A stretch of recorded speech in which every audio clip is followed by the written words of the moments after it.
ಒಲಿಂಪಿಕ್ಸ್ನಲ್ಲಿ ಭಾರತಕ್ಕೆ ಮತ್ತೊಂದು ಪದಕ ಸೇರ್ಪಡೆಯಾಗಿದೆ. ಕುಸ್ತಿಯಲ್ಲಿ ಅಮಾನ್ ಸೆಹರಾವತ್ಗೆ ಕಂಚು ಲಭಿಸಿದೆ.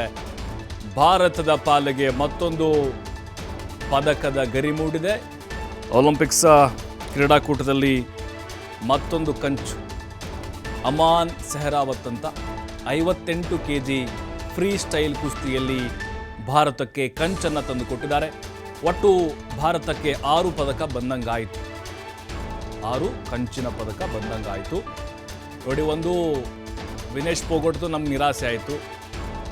ಆ ನಿರಾಸೆಯನ್ನು ಒಬ್ಬೊಬ್ಬರೇ ಕ್ರೀಡಾಪಟುಗಳು ನಮಗೆ ಅದನ್ನು ಮರೆಸ್ತಾ ಇದ್ದಾರೆ. ನೋಡಿ, 6ನೇ ಪದಕ ಕಂಚು 58 kg ಫ್ರೀ ಸ್ಟೈಲ್ ಕುಸ್ತಿ ವಿಭಾಗದಲ್ಲಿ ನಮ್ಮ ಭಾರತದ ಕ್ರೀಡಾಪಟು ಈ ಸಾಧನೆಯನ್ನು ಮಾಡಿದ್ದಾರೆ. ನೋಡಿ, ಈ ಸಲದ ಕುಸ್ತಿಯಲ್ಲಿ ಭಾರತಕ್ಕೆ ಒಂದು ಮೊದಲ ಪದಕ ಇದು. 58 kg ವಿಭಾಗ. ಅದರಲ್ಲೂ ರಿಕೋದ್ ಡೇರಿಯನ್ ಅನ್ನುವಂಥ ಒಬ್ಬ ಪ್ರತಿಸ್ಪರ್ಧಿ ವಿರುದ್ಧ ಈಗ ಅಮನ್ ಗೆದ್ದಿದ್ದಾರೆ. ನೋಡಿ, ನಮಗೆ ಕುಸ್ತಿಯಲ್ಲಿ ಈ ಬಾರಿ ಪದಕ ಬರುತ್ತೋ ಇಲ್ಲವಂಥ ಒಂದು ಡೌಟ್ ಇತ್ತು. ಯಾಕಂದರೆ ವಿನೇಶ್ ಪೋಗಟ್ದು ಹಾಗಾಗ್ಬಿಡ್ತಲ್ಲ, ಬಹಳ ಆಘಾತ ಇತ್ತು.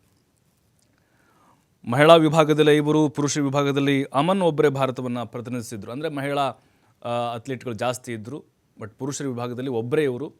ಈಗ ಅವರೇ ಕಂಚನ್ನು ಗೆದ್ದಿದ್ದಾರೆ. ಭಾರತದ ಕೀರ್ತಿ ಪತಾಕೆಯನ್ನು ಹಾರಿಸಿದ್ದಾರೆ.